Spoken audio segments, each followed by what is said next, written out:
1, 2, 3. Somebody once told me the world was gonna roll me. I ain't the sharpest tools. Okay, this is nothing. Okay.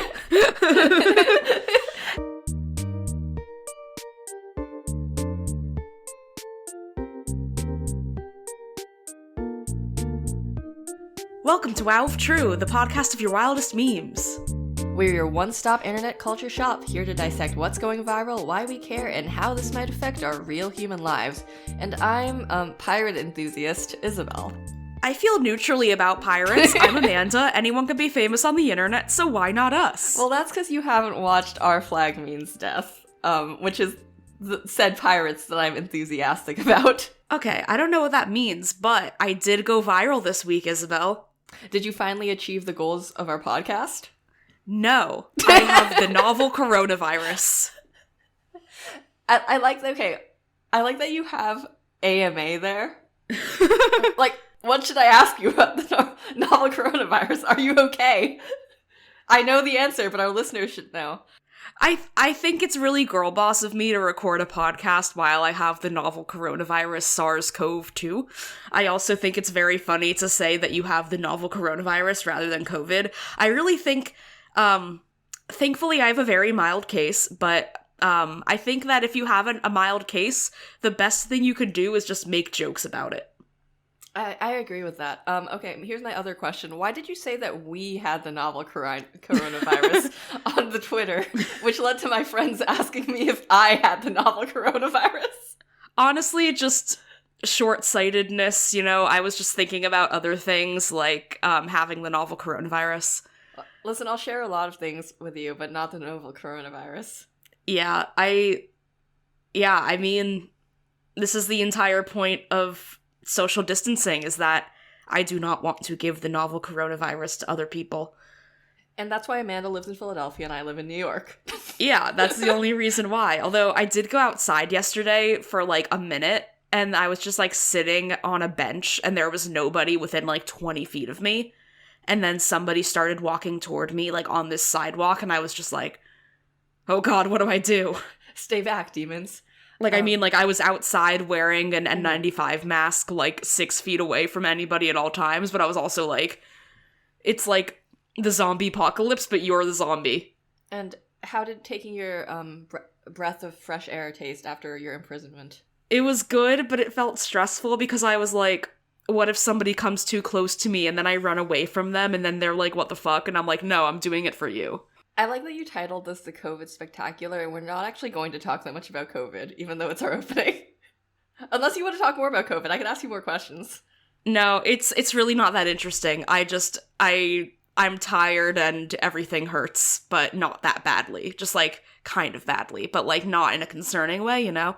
But I do want to see if this will get flagged by Spotify as having information about COVID, because Spotify is starting to put more content warnings on things that talk about COVID, just being like, hey, here's the facts. And they said that they started this in early February, but then I and another reporter reported on it this week being like, hey, this is happening more. And then Spotify was like, no, this has been happening all along. And I just I'm like, no, like, anecdotally, it's been happening more. Like, you're really ramping up the things.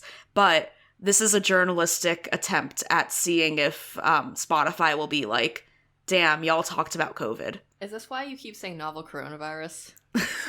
No, it's just because it's funny. But anyway, last thing I'll say about having the novel coronavirus, despite the fact that this entire episode is me sounding like a sick child. Okay, wait, let's see if we can say COVID like every 5 minutes. Like, can we work it into the conversation to see if we get flagged by Spotify? This is a great way to get listeners for our podcast. Yeah, it's just me coughing because I have the novel coronavirus. Oh but yeah, so I mean, like, my brain is not 100% there. Like, I'm not having, like, the brain fog symptoms, but you know, just when you are sick and you just generally don't have a lot of energy, because that happens when you're sick, that's me right now. And so you asked me, Amanda, what should we do for the episode this week? And I said, Lincoln Douglas debate, Ashley Tisdale bookshelf versus Khloe Kardashian pantry. Yeah, and I was like, what the fuck is that? Because I had heard about neither of these things, and you were like, okay, let's do it. Let's do it. Okay, honestly, okay, it's good. I have some links here for you that I want you to click. Okay, because, that's what everyone really wants to hear on their podcast, one of the hosts clicking links. So basically, about a month ago, Khloe Kardashian had her pantry redone by The Home Edit, which is a thing that edits homes. I don't know what to tell you. No, they're like an organizational thing, I guess. Like they're like the human embodiment of the Container Store. Who knows? Wait, okay, is this just like you get like an interior decorator or designer or something like that? Or that's what I'm going for. That's what I'm going for. I was wondering if this was like a different thing for fancy rich people. And maybe it's just a fancy rich people version of this? But like, look at this. So basically what we have here, painting a word picture, as Isabel likes to say, is... That's a regular thing to say. It's not just me. Anyway, go on. Basically, this, like, massive walk-in pantry that is probably, like, the size of my relatively well-sized one-bedroom apartment. And it's just... everything is so organized. Everything is in baskets. Everything is labeled. But I think what is the most, like, worth talking about here and why this went viral is she just has so much food to the point that it's, like, it stresses me out to think about how she's gonna eat all of this before everything expires. Yeah, I was gonna say that this is, like, a lot of stuff that... Like, how many people... Okay, like, I guess... The other interesting thing here, I guess, like, related to that, is that there's, like, aggressive amounts of multiples of things in here. In the sense that it's, like... It's not just, like, 3 boxes of, I don't know, like, box mac and cheese or whatever. It's, like, 10. Yeah. And also some of these are, like, opened. Like, there's, like, jars of Chips Ahoy cookies. Like, there's gotta be, like, more than 50 cookies in here, right? But look at the layering. There's this glass jar, and then you have Chips Ahoy cookies arranged, like, in layers on top of each other in the most organized way. Like, it looks almost like it's a display and not meant to be eaten, but it does say Chips Ahoy Original and Chips Ahoy Chunky in, like, a sans serif font that is on the glass. This is very weird. I see why you wanted to talk about this, because this is, like, kind of unsettling to see. It almost feels like it's the sort of thing that someone would have made for, like, a set of a fake billionaire, if that makes sense, like, in a movie. Yeah, and it's just, like, do you think she's cooking all of this? Or, like, does she have, like, a chef? And is the chef cooking all of this? And it's also, like, if you're Khloe Kardashian, why are you eating, like, cans of soup? Like, if you're Khloe Kardashian, go out and get your gourmet soup. Yeah. Why are you eating Campbell's like the rest of the proletariat? How many people do you think live with Khloe Kardashian? I actually have no idea. Okay, I'm gonna do a quick Google. How many kids does Khloe Kardashian have? I feel like she has one child, and she is married. Or no, is she married? I don't remember. No, she was married to Lamar Odom, and then they got divorced in 2016. I don't know anything about Khloe Kardashian. Like, I feel like she's the Kardashian that you know the least about. I feel like I don't know anything about any Kardashians, so this is more than I know. I will say, this is not sponsored, but the Kylie Jenner Lip Kit is actually the longest lasting, most comfortable liquid lipstick. My god, you can't give them free advertising like that. They already have so much money. We can't say good things about them. It smells like butt. I don't know. I've actually never used it. It smells like cupcakes, honestly. Does it? Jesus Christ. But yeah, I just... So what's your thesis about this, other than the fact that it's, like, unsettling? My thesis is that, best case scenario, she has a chef who, when stuff is, like, a couple months from going bad, they just, like, give it to people. Mm-hmm. Like, okay, like, if you want to have your aesthetic shit, fine. But just, like, be on top of it and make sure you're donating it if it's, like, a few months from going bad. Not after it goes bad, because people deserve to eat food that is not bad. Well, I was thinking, like, as I saw this, that this seems like actually a very stressful pantry to have. In the sense where I feel like I wouldn't be able to take anything out. without feeling like I'm ruining the aesthetic of it. Like, and I think this is the same thing with, like, a lot of, like, celebrity homes, or, like, when we see people's houses in magazines and stuff, where it looks like a set for something as opposed to somewhere someone could actually live. Speaking of celebrity homes, this brings us to my next point in the Lincoln Douglas debate, which we're not having It's a not debate a Lincoln because Douglas. Like, what was your vision for the Lincoln Douglas debate about this? Because I was trying to figure out, like, why this was a debate. Like which one is, like, more appropriate, like which one you can defend more, the Ashley Tisdale bookcase or the Khloe Kardashian pantry. And I personally think it's easier to argue on behalf of the Ashley Tisdale bookcase, but I was like, what if you argued on behalf of the Khloe Kardashian? I'm sorry, I can't. It's a freakish situation she has in this pantry, and I will not defend it.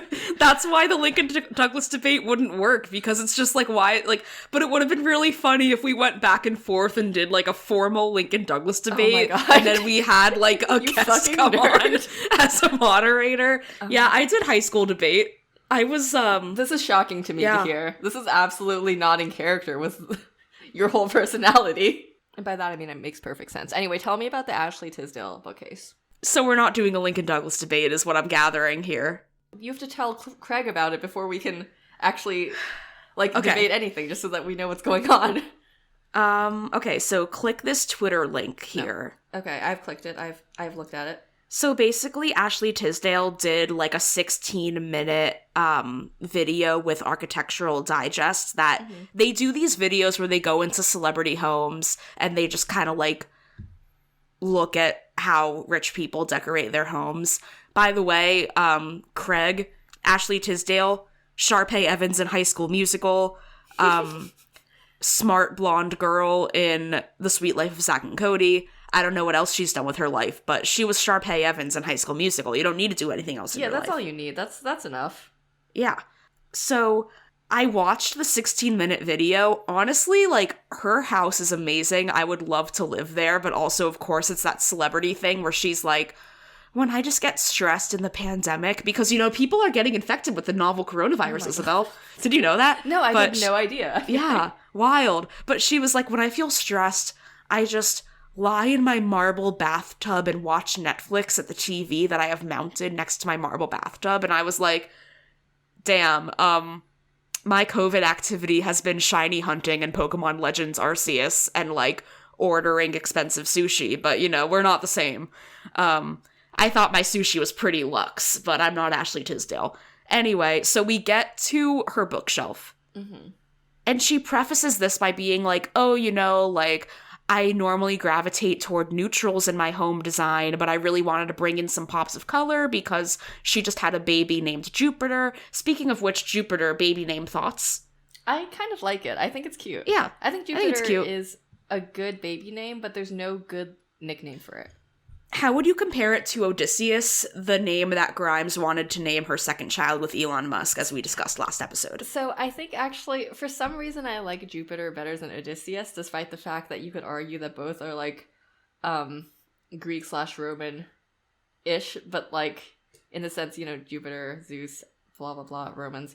Do you want to hear a really funny joke? Because that's the way that all good jokes start. Yeah, hit me. I think, I don't know what the credit to this is. I think I just, like, saw this on the internet somewhere and I was like, that slaps. What is a Greek god's favorite unit of measurement? I don't know. What is it? Demeter. That sucks. Anyway, okay, back to Ashley Tisdale. Her baby's name is Jupiter, Greek gods, we got there. Okay, so we get to the bookshelf, which she wanted to have a pop of color, and it is just a really pretty bookshelf filled with books. But then she says, these bookshelves, I have to be honest, actually did not have books in it a couple days ago. I had my husband go to a bookstore and I was like, you need to get 400 books.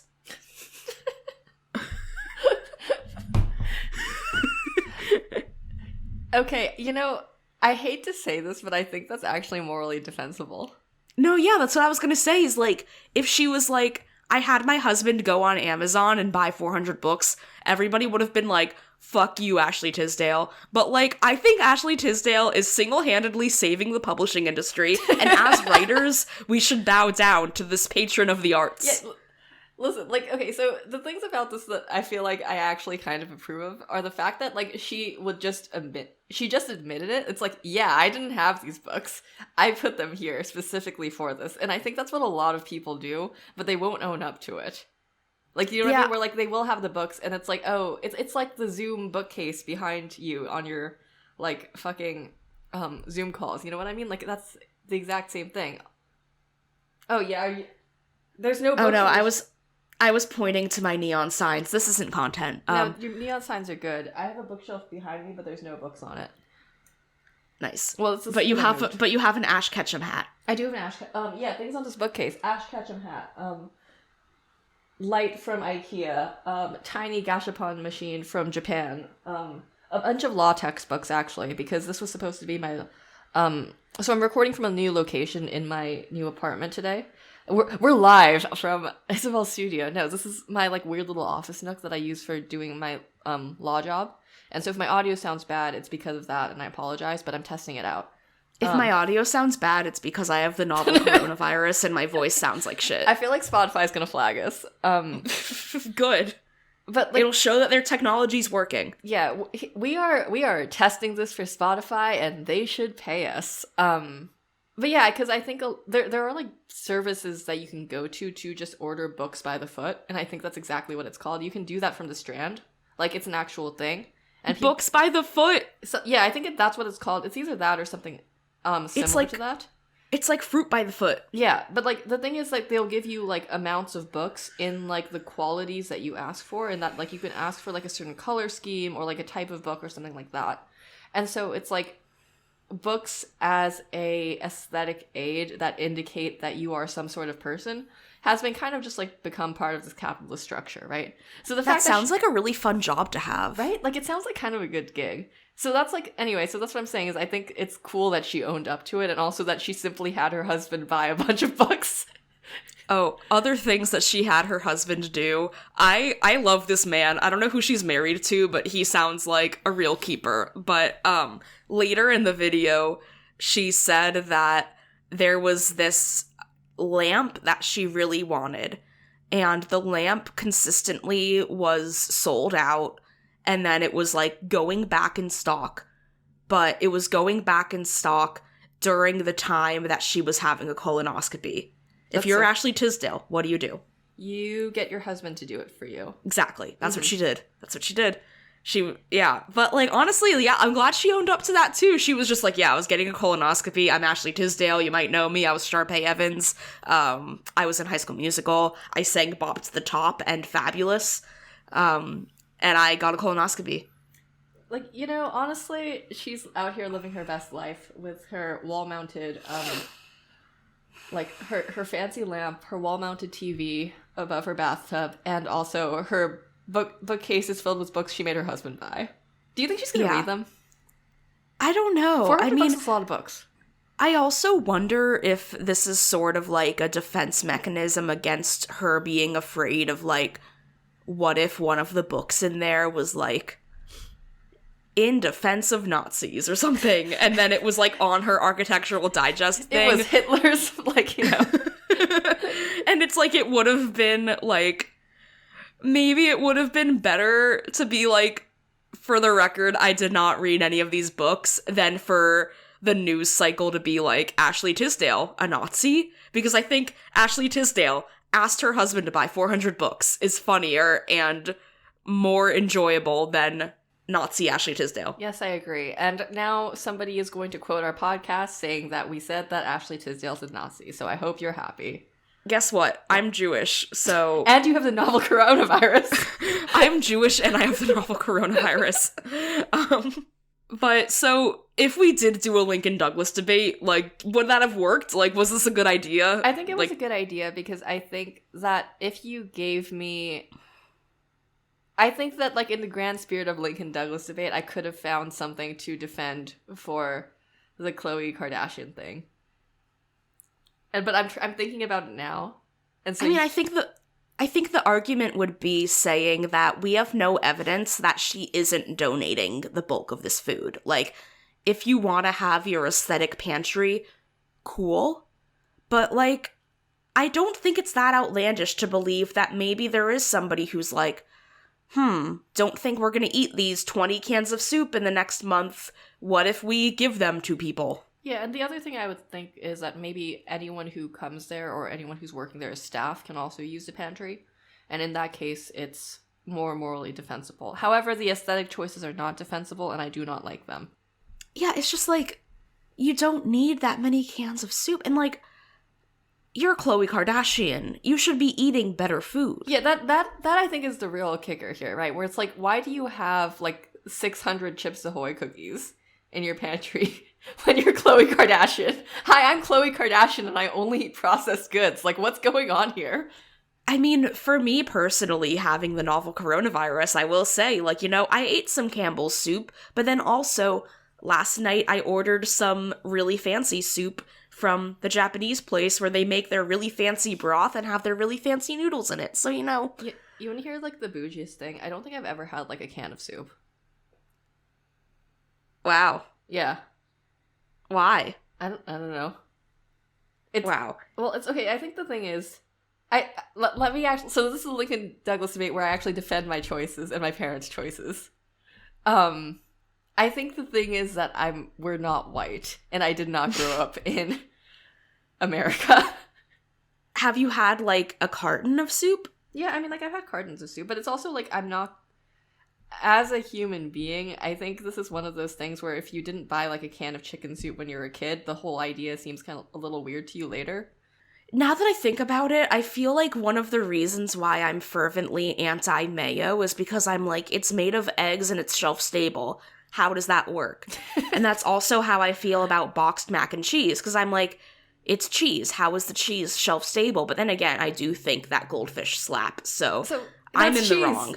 It's shelf-stable. Yeah. But then now that I think about it, like, why don't I find it weird that I just ate, like, shelf-stable chicken? See, that's what I'm saying. But the thing is, I will eat boxed mac and cheese. I just have some really weird opinions about food that I cannot explain other than saying that I have anxiety and also the novel coronavirus. Well, now I want to hear your weird opinions about food. This is what people come to podcasts to hear. Their hosts' idiosyncrasies around eating. I feel like I've told my story about why I'm afraid of cream cheese on the podcast before. You have, yeah. I'm also afraid of, like, canned tuna. Canned tuna is gross. I agree with that. I don't know. I think that I feel like this is classist of me, but I think that you shouldn't be allowed to bring, like, food on public transit. And, like, I get it. I get that there's people that you're, like, going between jobs. You have no choice but to, like, eat your Popeyes on public transit. And it's always Popeyes. Is it always Popeyes? Maybe it's just that, like, I feel like I get on the bus frequently near a Popeyes. Okay, see, that's probably what it is, because you're near the Popeyes, so people are... Yeah. And then when I lived in New York for, like, 2 seconds, I lived near a subway stop that was directly above a Popeyes. You know, I think this might be, like, a you-specific Popeyes experience with public transit. Yeah, but just generally, I don't think that you should be able to eat fragrant food on public transit, but I get that people are usually doing it because that's, like, their choice. I'm gonna say that's a little bit classist and racist of you, but it's also okay because you have the novel coronavirus. Damn, is it racist? It's in the sense where it's like when people are complaining about food smells and stuff like that, a lot of the times it's just food that's from a culture that's not yours and you think smells weird. I got some of that in, like, school. Okay, but we're talking about, like, McDonald's. I'm calling you out a little bit, but, like, also, like, I kind of agree with you, and that's kind of what I'm saying. Yeah. I don't know. Okay. I don't like most foods, so that's where I'm at as a person. Yeah, okay. Last thing about Ashley Tisdale is that she did have a sign in front of her door that said Casa de French. Why? And it was Chugi. Wait, let me see. Is her husband's last name French? See, it's funny if it's not, because then that's not French. And was it in this? Yeah, okay. His name is Christopher French. I don't know who this man is, but that's good for him. He went to the Berklee College of Music. He's a music composer and multi-instrumentalist. Mm-hmm. Is he good at his job? I don't know. Or is his job doing errands for Ashley? I mean that in a respectful way. I would love for my job to be buying books for Ashley. I feel like he's not as relevant as Ashley, because when it says people also search for, it says Ashley Tisdale, Vanessa Hudgens, Lucas Grabeel, Corbin Bleu, Brenda Song, Zac Efron. That's rough. Also, I just realized that my cousin, whose name is Ashley, also listens to this podcast, so this is going to be very weird for her because we keep saying Ashley.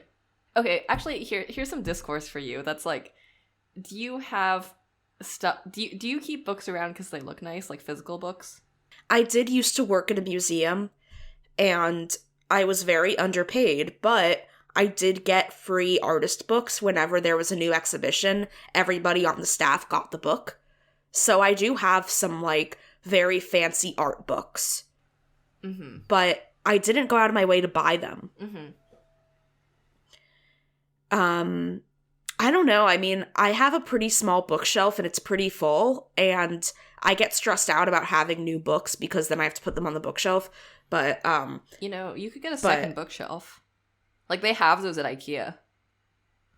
I do have an IKEA bookshelf, but, if you go to Libro FM and use code WOW at checkout, you can get a discount on audiobooks, and it gives us some money, I think. I don't know. This isn't an ad. We're not, I don't have the mental space to do an ad, no, but... This is an ad now. Isabel, quick, what are you reading right now? Okay, shockingly, not fanfic. I'm actually reading the Encrypted series all the way through. Okay, well, it would be bad if it was fanfic because then this ad wouldn't apply, but odds are whatever you're reading right now you could be listening to as an audiobook from Libro FM. I love audiobooks. Oh shit, what's an audiobook? Shut up. I love audiobooks because you can listen to them while you're doing other things, and I'm a busy gal. You could call me a girl boss. No, you shouldn't. I'm trying to stop saying girl boss. But I listen to audiobooks while I'm, like, cooking and cleaning or going on a walk playing Pokemon Go. Basically any mundane task, you can make it more fun by listening to an audiobook.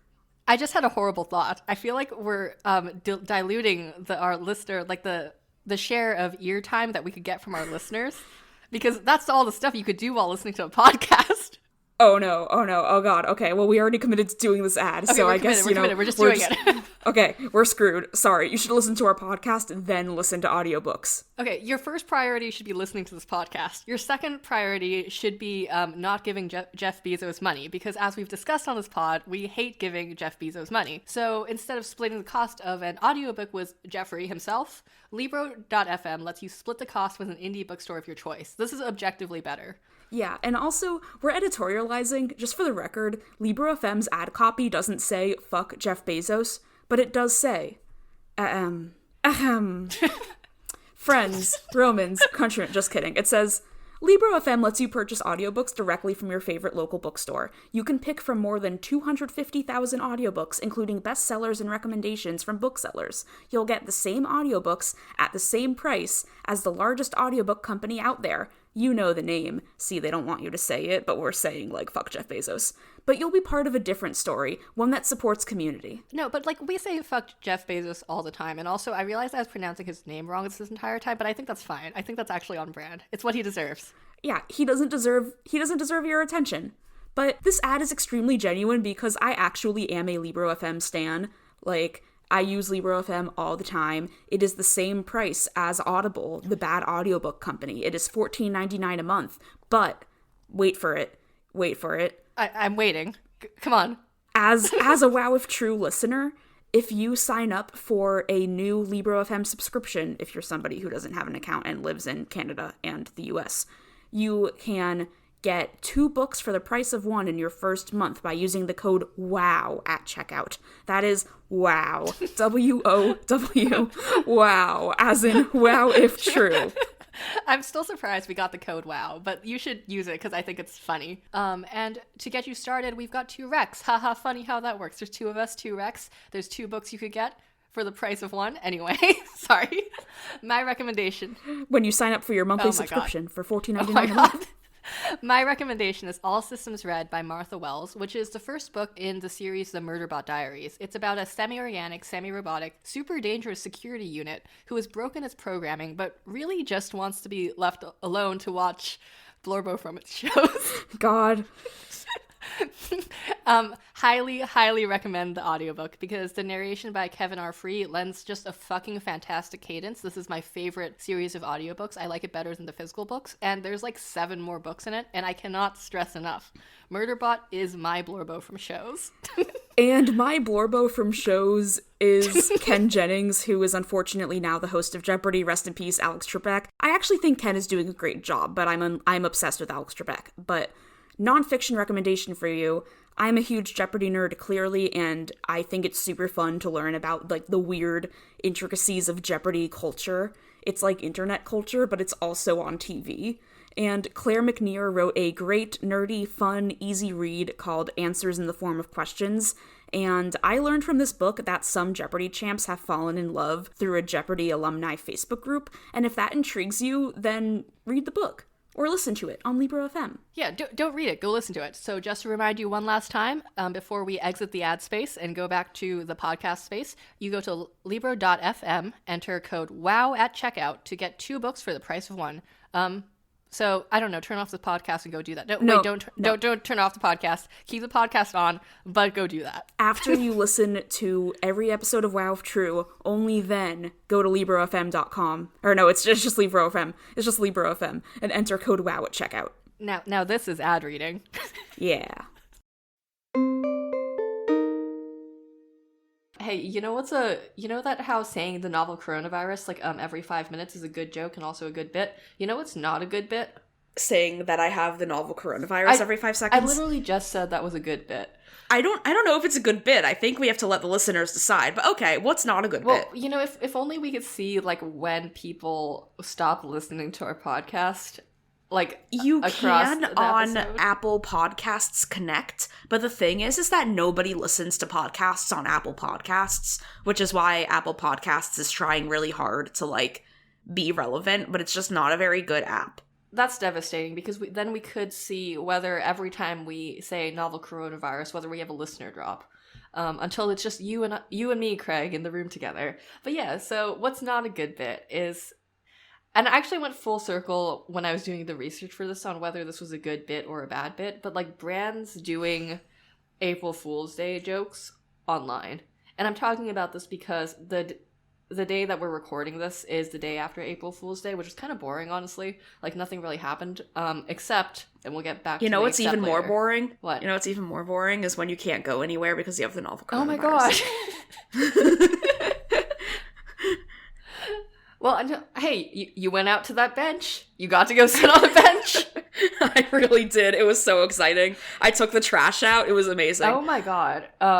Yeah, and I went full circle on whether brands doing April Fool's Day things was good or bad, because at first I was like, this might be funny to actually look into and see what, like, people were doing online, because I feel like there's a pretty grand tradition of people, like, doing weird shit online for April Fool's Day. Because, you know, people like a bit. And then it kind of got a little bit dystopian after a while, because it started to feel like everything that the corporations were doing like, everything that was happening online was a corporation trying to do, like, some sort of desperate attempt at seeming approachable or funny. And there's nothing less funny than someone trying to be funny. It's giving corporate cringe. Yeah, no, that's what I'm saying, is that this ties back into our episode about corporate cringe. Some highlights that I saw that were either funny or just made me go... that I thought actually were kind of funny or just made me go, ugh. Google Tulip, which is communicating with tulips. And I was like, I thought that was kind of funny just because I like it. That sounds like something like I could see happening at Google, but like Google slightly to the left. And I think that it's so nothing that it's something. You know what I mean? Mm-hmm. Duolingo Push, where the owl shows up in real life. But that was in the past, yeah, right? These are both from 2020. This year, Duolingo did some sort of thing where I think the owl took somebody hostage or, like, something like that. You know, I do like Duolingo's commitment to the fact that the owl fucking hates your guts. But, like, do you appreciate that they sent me a PR email about their April Fool's prank, like, a few days before the prank? No, that kind of sucks. Yeah, I was like, damn, well, now you've ruined the joke. Yeah, I see, that's what I'm saying, is that, like, this is all, like, a big PR thing, and, like, it becomes increasingly obvious if you start to, like, actually look into it. And then, I thought this was funny, because I actually think this is funny, is V by Velveeta Skincare from 2021. Speaking of fake cheese, that makes me very uncomfortable. Yeah, like, I don't know, it just sounds like a yeast infection waiting to happen. Yeah. Yeah, and that's why I went, ugh. That's the poll quote. God, great episode. So I guess this is what I'm saying about this seeming both like as a desperate attempt to seem approachable and also just kind of weird. But you know what wasn't a weird April Fool's Day joke? And the reason I started actually looking into this is we're going to talk about Tumblr again because, you know, we're just pulling out all of our greatest hits this episode. I can't believe that Tumblr did something that people like. That's what's funniest about this April Fool's bit is I don't know much about it, which is why you're going to explain it to me and Craig. But it seems like people liked it, and it's like... It was really good. It was really funny. Like, I thought this was the best April Fool's Day joke that they've done since, like, the frog and lizard election. Oh, I feel like I was on Tumblr when that happened. Yeah, that was, like, a while back, and everyone really enjoyed the frog and lizard election. Can we go back and what are your favorite Tumblr posts? Oh my god. Because I feel like when I was on Tumblr, there's two that stick out to me. One is leg, hot, leg so hot you fry an egg. Yeah, that's good. Yeah, it's just a picture of a leg with a fried egg on it. I don't know what to tell you. And then the bread folder. Yeah, the bread folder is good. I don't know how to explain that either. Somebody made a folder on their computer with pictures of bread, and all the names were like, nice. Also, sorry, I was mistaken. It was only lizards in the 2016 election. Except for the salamander. Damn, I don't think I was on Tumblr during 2016, so I lied to myself. You gaslit yourself. Very girl boss of you. It's so girl boss of me to be recording a podcast while I have the novel coronavirus. I can't. Every time you say novel coronavirus, I feel like at this point we lose a listener. No, yeah, okay. Well, actually, like, let me mention the lizard election, actually, because I think this is funny based on... It's a funny bit in and of itself, and it was done totally, like, volunteer work by the staff. And it was just, like, Tumblr got completely flipped into, like, an election, like, format, where... It was like, this is Decision 2016. And then they had like little 3D models of all the lizards and the one salamander, which was a big scandal. And then there was a blog dedicated to reporting on the election. And they had like news broadcasts with a guy in front of a green screen. And you could make and post campaign posters for the lizards. And like that was the sort of thing where it was very clear that staff understood what Tumblr was about, which is voting on lizards. Which was very similar to the April Fool's prank this year, which was very much understanding that what the user base wanted was a dashboard where you could just do antics. So should I describe the Tumblr 2022 Yes. April Fool's prank? Okay, so I'm gonna first send you a screenshot of what it looked like. So this is what it looked like when you had the dashboard open, and the whole bit was that Brick Wortley had been hired to increase engagement across the board, and it was the Clickathon 2022. And oh man. So what it actually was that there was like a switch that you could flip, and then you would get this whole dashboard that was like on top of your normal dash. Oh, this is really good. Right? This It's is really really funny. good. So let me describe this to you. Basically what you had is you had a bunch of like little widgets that you could click to make different things happen. And one of them was just like your engagement meter. If you click train, you got a little ASCII art train that went across the bottom. Who doesn't need an ASCII art train? Right? It's like exactly. It's like who doesn't need a fishing minigame?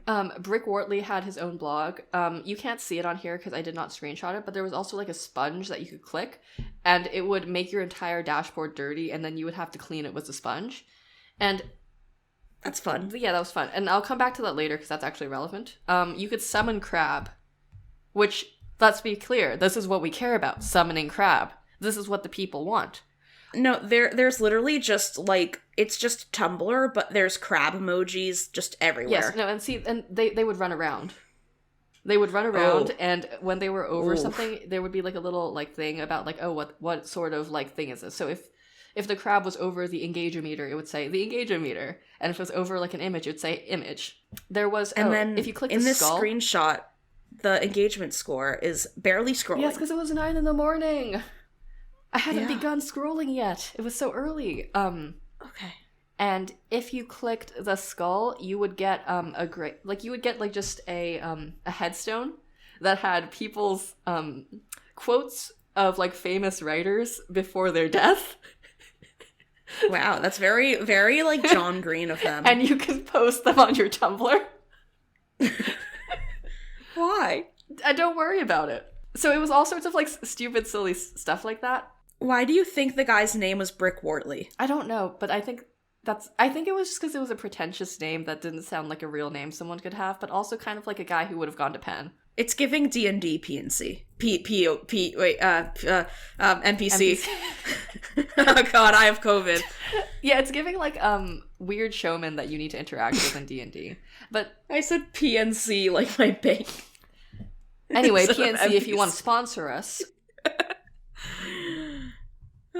And the other thing that they made is a whole ass choose your own adventure game, which was which you could get to through a link, and I cannot express to you how shittily it was made, because it was not even like each page you could click a new link to get to the next page. You had to copy and paste the links for each of the new pages into your browser. Like, oh, that's bad. No, I think it was on purposely bad, which was extremely funny. Do you want to know what it was about? I played this entire game for you, Amanda. For you and for Craig. I did it for the people. Was it about, like, so let's say that you are in charge of running a blogging website that people just are not using as much as they used to, and whenever you try to monetize it, the users get very angry. But the thing is that if the site is if the site is not making money, you can't keep running it. So you don't know how to monetize it in a way that feels minimally intrusive to your user base. Is that what the game was about? So the funny thing is, you are and you aren't correct. Because it was about becoming a big-time country star. You know, going to the big city. What? But the last page, you know what it directed to? Applying to Dobbs on Tumblr. Yes. I feel like I just knew that because I think I like saw you write it in the script. Well, I didn't guess that, but you should have said that you guessed it, and you could have said that COVID gave you psychic powers. Oh, that's so true. And then we could have gotten flagged by Spotify. Yeah, COVID gives you psychic powers. You should totally get it. Just kidding, you shouldn't. You should get vaccinated. And I personally am grateful that I was vaccinated, because if I was not, then I'm sure I would not be here to podcast. Right, because the psychic powers were totally incidental. Wink. Well, the psychic powers were, that's what happens when you get your third booster. Right. Yeah, you know, like, first vaccine, you does the normal vaccine stuff. Second vaccine, you start to be able to... That's the Bill Gates microchip. Yes, exactly. Second vaccine, you can now see sound. Third booster, you get the psychic powers, as we've said. And fourth vaccine, you can now fly. What if Spotify got back at me by being like, we're gonna take down your podcast because you spread misinformation? You know, I just want to put it out there that we are joking and that vaccines don't give you powers, or do they? Listen, I think it would be extremely funny if we got banned from Spotify, and I think it would actually raise our cultural cachet in the sense that we could say that we got banned from Spotify for making a joke about COVID, saying that you get psychic powers. I think being canceled would be really good for our brand. Anyways. Okay, all right. I'm down. Anyway, so basically, I don't remember where I got really distracted by the psychic powers thing. No, well, I mean, I was gonna say, I think this prank is very good because I like that they're being self-referential about their current struggle to, like, retain users and monetize users, and that this whole thing is like, you have to make the engage-o-meter go up because Brick Wortley was hired to get more engagement on Tumblr, because that does feel like a very, like, I'm sure Tumblr is hiring, like, outside teams to be like, how do we monetize this hell site? Yeah, exactly. Like, it felt very much like they were poking fun at themselves and also at the user base in a way that felt friendly. And also, like, as if Tumblr knew that they were not always, like, hitting the mark. But also, the other thing about this is that the joke felt like they understood the user base. Like, for example, like the sponge thing, right? There's a post that has been traveling Tumblr for a decade. I'm not even kidding, it's a decade. You asked what one of my favorite posts was, and I think this is one of them, which is just a picture of two sponges on transparent backgrounds with, like, the caption that your dash is a little dirty, use these sponges to clean it, or something like that. I feel like I've seen it. Yeah, you've seen it because it's been on there for a decade. And what people will do is that they'll click the sponge and then, you know, they'll drag it around their desktop.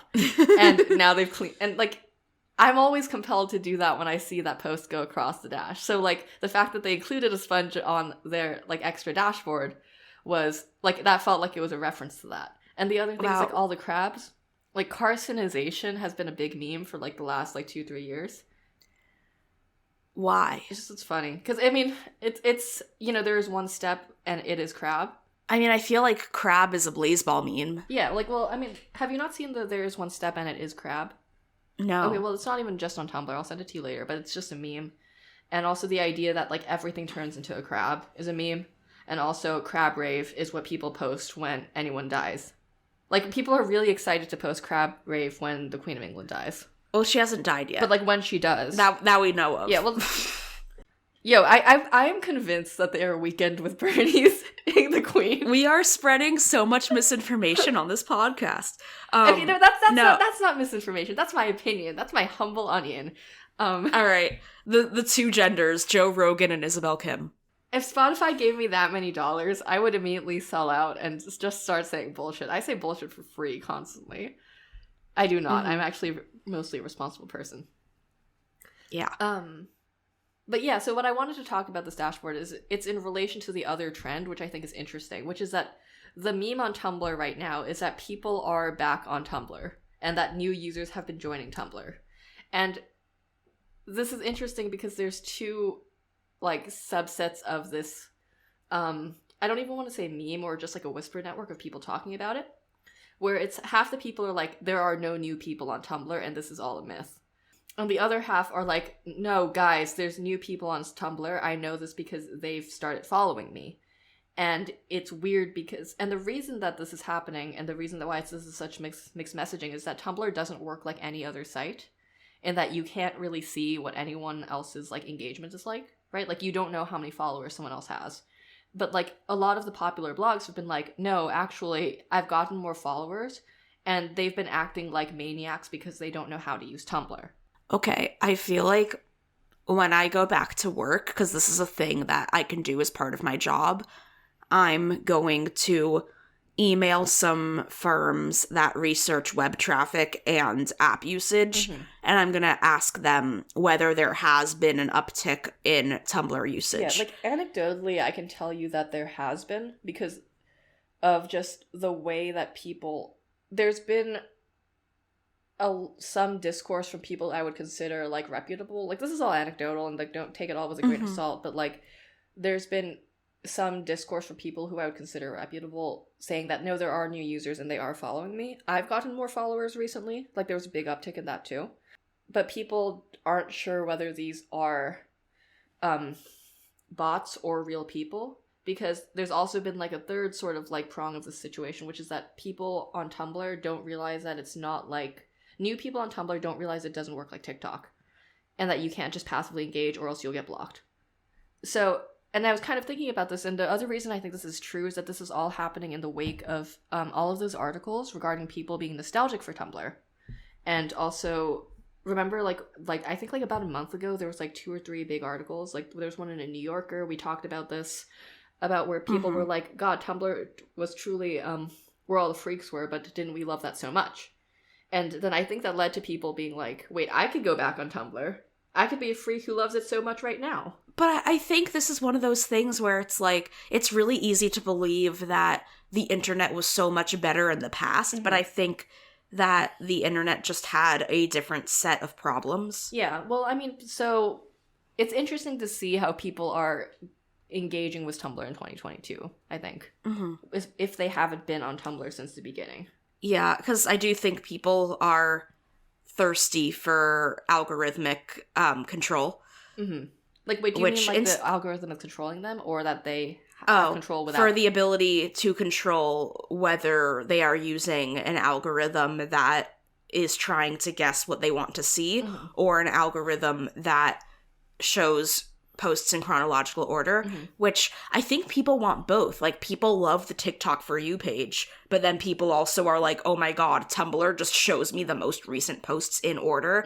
And then Instagram recently gave people the option to switch between, like, the normal Instagram that uses an algorithm that, like, shows you stuff that they think you're more likely to engage with versus an algorithm that shows you the most recent posts in order.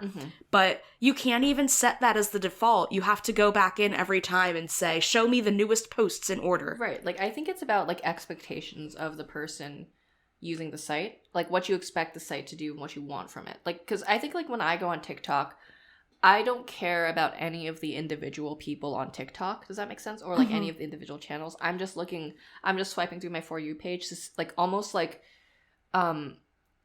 it was like the Google, like, it's like the Google, like, I'm feeling lucky button that used to exist. Where it's like, I just want something It random. Still does exist. It still exists? I thought they got rid of it. Yeah. I haven't been to the Google homepage in a million years. But, like, where it's like, I'm looking for something random that's entertaining. Whereas, and I think that's, like, what TikTok tells you to expect, where it's like, this is going to be entertaining, and we've, like, created a system where this is going to be, like, you're going to get weird stuff, and it might not be what you want to see, but it's what we think you want to see, and we're usually right. And that's a weird thing to say, but it's, like, that's kind of how it works. TikTok thinks that I'm a big Taylor Swift fan, and I'm not. But maybe TikTok is trying to turn you into a big Taylor Swift fan. Oh, God. So is that better or worse than having the novel coronavirus? You know what's worse than having the novel coronavirus is I saw a shiny Parcheesi in Pokemon Legends Arceus, and it ran from me. That's devastating, dude. Yeah.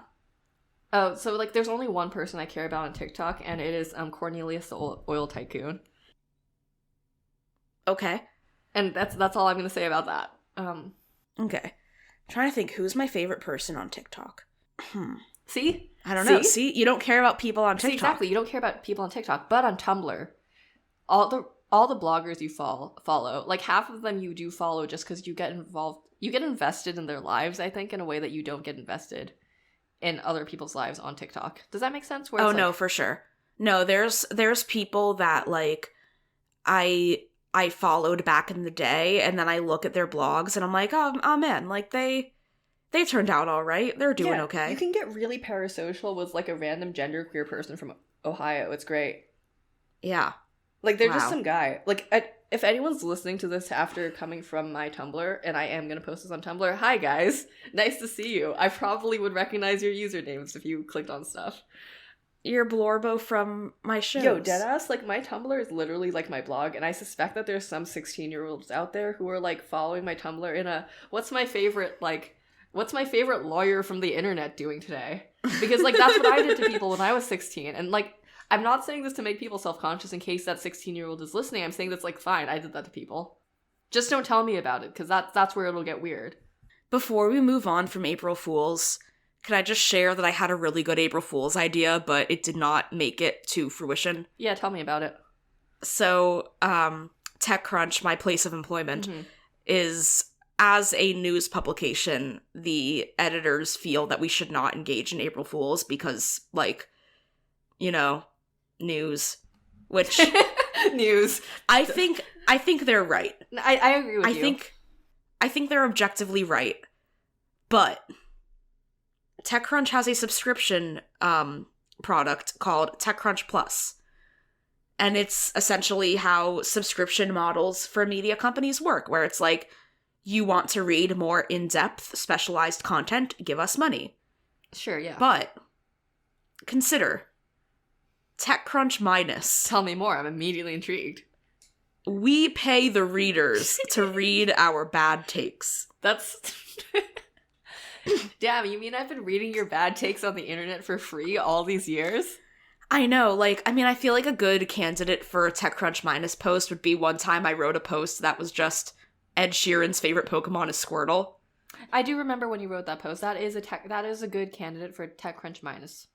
But I think that would be very funny. I also think it would be funny if you could subscribe to Techcrunch Minus to get shorter, less in-depth articles where it's like, you get the tweet version of the article, and it's like, this is your news for when you don't want to read. When you just want to, when you just want the headline. We'll give you that and nothing else. Yeah, I just really like the idea of a news subscription that is designed to make you engage less in the news when, if anything, what we need as a society is for people to understand media literacy more.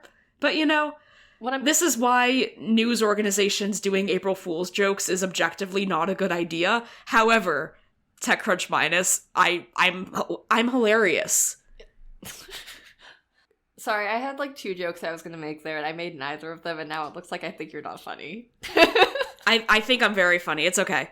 Do you want to talk about, you wrote something in our script that says your flag means death, and I have no idea what that means. Yeah, well, specifically, I wrote your flag means death, baby, under which you then wrote young Sheldon don't ask questions. So We'll get to that. Okay, we'll get to that. So like I just wanted to talk about media for a bit, because I think this is actually a good segue from Tumblr, where I think this was a case where I had not heard about the show, and then somebody posted one thing about it on Tumblr, and then now the show has exploded all over Tumblr, and it actually did raise viewership metrics a lot.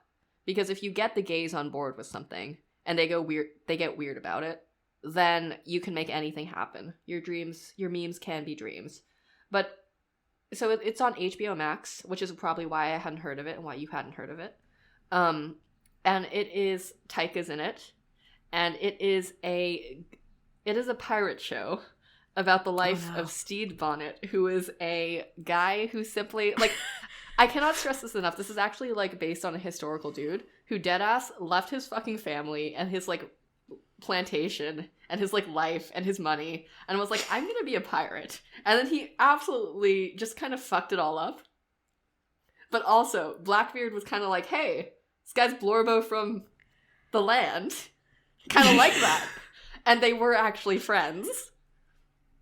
But then the premise of the show is it's like I would call it just, it's a comedy, and it's the thesis of the show is, but what if Blackbeard and Stede Bonnet kissed? Haha, JK, unless. Yeah, like, and it's I'm really mad at how good the show is, because I was hoping it would just be the sort of thing where social media likes it a lot, but when I go watch it, I don't go fucking feral for it. But unfortunately, it did get me, and now Blackbeard and Stede Bonnet are Blorbo from my shows, but also from history. Are you gonna write fanfic about them? I'm probably gonna write fanfic about them. The Nice. vibe, see, this is just a media pitch now, and I think that HBO Max should pay me dollars, is very much a D&D campaign meets One Piece meets somebody's fan fiction, but the well-written kind where the title is not in capital letters. So you should go watch it. Where the title is like an Olivia Rodrigo song lyric. Why Olivia Rodrigo? Do people do that? I don't know. No. I feel like I've seen a lot of Paramore song lyrics. Yeah, I've seen Paramore song lyrics. I see a lot of lines from, like, poems. Like, I feel like there's a lot of poem, like, titles. But it's always, like, the canon. It's always, like... No, I feel like it's always Richard Sicken. Oh, yeah. Well, because didn't we decide that Richard Sicken was on Tumblr? Didn't we? Yeah, no, he was on Tumblr. Like, it was a whole thing. We talked about that. Wow. So we talked about it, yeah. Anyway, wait, so... Who among us hasn't written a poem that was, like, after Richard Sicken? God. That's specific. Richard Sicken was Ocean Vuong before Ocean Vuong was Ocean Vuong. My hot take is that Ocean Vuong is just okay. I think that On Earth We're Briefly Gorgeous was, like, good, but, like, not amazing. But I think that some of his poems are, like, oof. Like, that, he had this poem in The New Yorker that was called Someday I'll Love Ocean Vuong. And, like... that seems like a diss. That's rough. That poem fucking slapped. But then what was funny is that poem became, like, a very common high school creative writing program prompt. Like, write, someday I'll love Isabel Kim. So then as a result, when it used to be part of my job to read high school writing samples, I read so many poems that were like, someday I'll love name of high schooler, and I just think it's very funny, but it's a great poem. And also because then it's all these poems that are like after Ocean Vuong, but then the Ocean Vuong poem was after somebody else, I forget who. How does Ocean Vuong feel about this, do you think? How do I feel about this? Because what we haven't discussed about my contraction of the novel Coronavirus is that I got it at a poetry conference. That's a really good punchline. That sucks, dude. Yeah, but my brother got COVID at a crypto conference, so, like, I think I win. You know, you and your brother are some really specific people, you know that? I know. Like, I mean, that would have been a good place to end the episode, but I really do want to make a couple more points. That's what everybody wants to hear, is a couple more points after we... You know, we're like an hour, and we were like, I don't know if we have enough to talk about. Also, I have, like, another writing-related thing that's kind of funny, but... It's not that funny, well, so maybe this will be like the post-credits scene where I just explain the situation. Okay, can I just do like a best, like a greatest hits? I do have to tell you about Young Sheldon. Yes, bestie, you have the novel Coronavirus. You can do whatever you want. Okay, so first things first, just wrapping up the Tumblr thing. Sure. Yes, I think Gay Pirates sounds like it is a show designed to build a fandom on Tumblr. Mm-hmm. Speaking of Tumblr, sure. So my friend Tatiana Tenreiro, who is a writer at the AV Club, she once guested on our podcast because she wanted to talk to us about Bernie memes. Mm-hmm. And she has this thing in her life where she just continuously runs into David Karp, the former founder of Tumblr. Who people used to call Daddy on Tumblr 10 years ago. It was very weird. Like... This has been going on for several months where she will be like she lives in the same neighborhood in New York mm-hmm. as David Karp. Mm-hmm. And I think people don't realize that in New York, it's more likely to run into people than you think. Like the time when we ran into each other in New York one time. Yeah. Literally just like like after we had hung out earlier in the day. And then I was just like, and then you were going to the Megabus and I was going to the ferry. And it was like, oh, it's you. It's Blorbo from my podcast. But yeah, so Tatiana has continuously run into David Karp, and Tatiana has a dog named Lily, and apparently the most recent time, Lily just, like, made a beeline for David Karp. Yo, Lily fucking loves Tumblr. That's what I'm getting from this. And then so it's like they had that awkward interaction that you have when, like, your dog runs up to someone and you're like, oh, I'm so sorry. And the other person's like, no, like, I love dogs. Like, yeah, it's great, whatever. Is that what you and then think they just made, like... Is that what you think David Karp sounds like? No, I just have COVID. And then they just kind of, like, talked for, like, half a second, like, very small talk. And then Tatiana texted me and was like, guess who I just saw on the street again? And I was like, it's David Karp. And it was David Karp. How can we use this to get David Karp on the podcast? Well, the thing is that Tatiana wants to write a book about, like, how Tumblr in the early 2010s influenced, like, music fandom and stuff like that. And so Tatiana's thought was, how do I be like, hey, by the way, do you want to talk to me for a book that I may or may not write? There's no good way to say that. No, I mean, I think what you do is you first, like, get the book deal, and then... Like, because you know that by the law of David Karp's, you're going to run into him again. Yeah, agreed. And then when you run into him after you have a book deal, you say, hey, I'm writing a book with Simon & Schuster. Here we go. Yeah, I agree that that's the sequence of events. That kind of reminds me, I don't know why this reminds me of that, but it reminds me, I've been thinking about this a lot. Every once in a while, someone will email me being like, nice job on the words. Love the words that you put in your fiction. They say it nicer than that, and they're always super nice about it, because they're, like, essentially cold emailing some, like, writer that they like. And I always send back, like, the most deranged email because I'm me, and I always feel a little bit bad about it because I feel like I should be saying something good and writerly to them, and I never have anything good and writerly to say. Oh, so I feel firmly that, like, if you like a creator's stuff, if they're not, like, Ashley Tisdale level of famous, you should just be like, hey, just wanted to send you a note to say I liked your book. All right, bye. Like, I think that goes a much further way than people think. However, at this party that I got COVID at, which was an AWP COVID, like, AWP poetry conference party, whatever, for the record, it was like you could only get in if you had been vaccinated, but, like, whatever. there was a panel that was hosted by Kristen Arnett, author of With Teeth and Mostly Dead Things, who is also very funny on Twitter, dressed up as Gritty. That's really good. And then as we were leaving, we went outside at the same time as Kristen Arnett and her girlfriend, and Kristen Arnett still dressed as Gritty. Like, I think she, like, dropped her Gritty paw, and then my friend picked it up, and we were just kind of like, oh, hey, like, you gotta keep the paws. And then I was like, by the way, I just wanted to say, you're a good writer. I read both of your books. They were good. Congratulations on being good at writing. And she was just like, thanks. Yeah, that's a regular... You know, other than the Gritty, that's an extremely regular interaction. I feel bad, though, because I didn't know that her girlfriend is also a writer, but I haven't read her girlfriend's writing, so I was like, I don't know. I feel like that just happens. I don't know. I'm in, like, a lot of, like, random writer spaces now, and the dynamics are interesting. Oh, but at this event that I got COVID at, Gritty on the panel did ask the panel of writers, who is the bad art friend? Oh, that's, spicy. Fucking Gritty. That was like... Gritty throwing the apple of Discord. Yeah, just Gritty asking Carmen Machado wearing the TikTok moth dress, who is the bad art friend. That's good. That's funny. Yeah. Okay.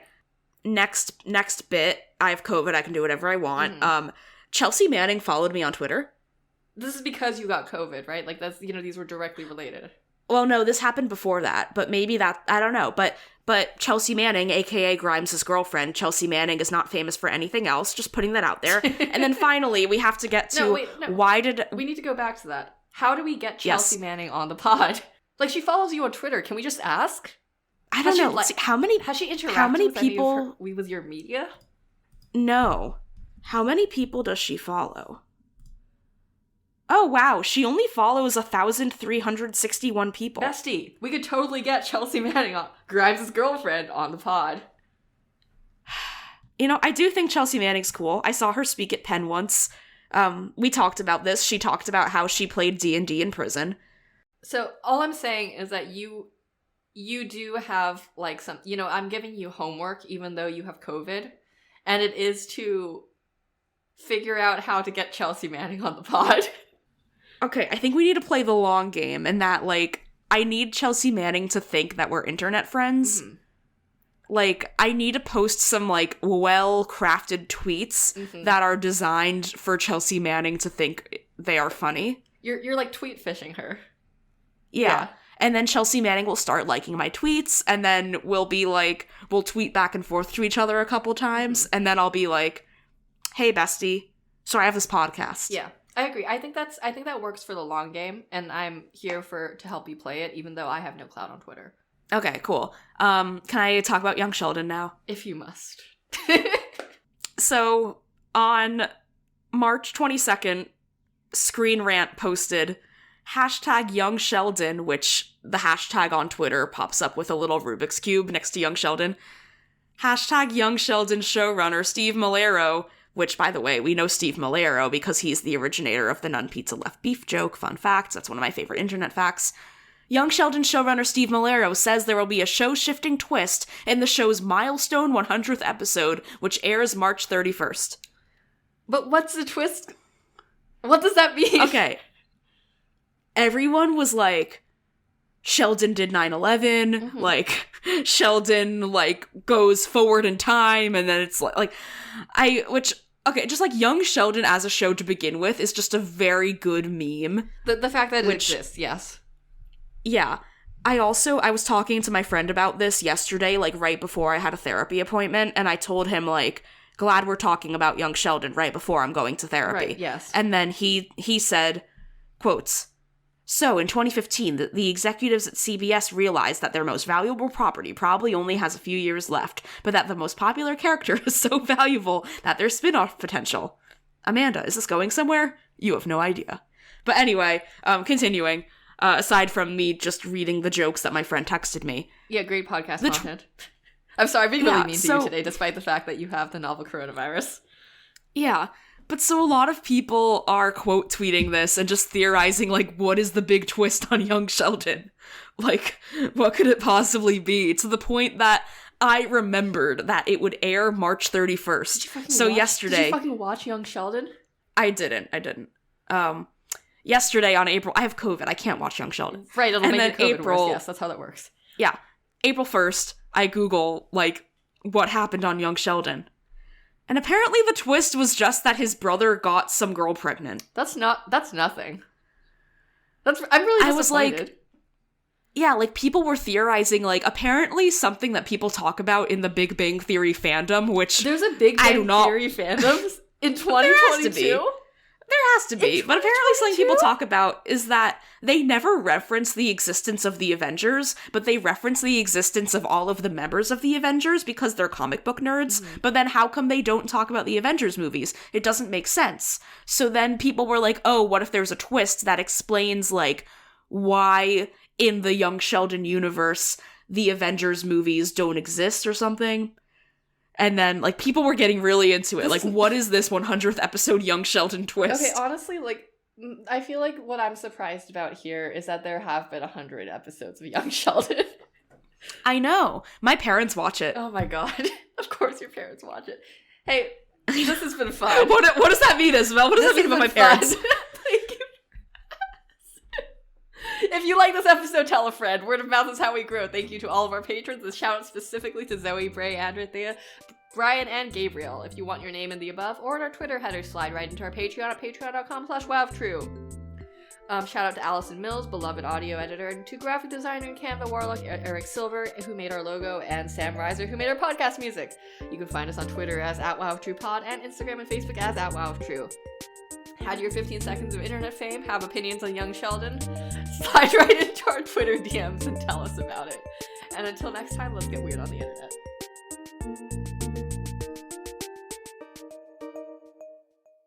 Tell your parents I'm sorry.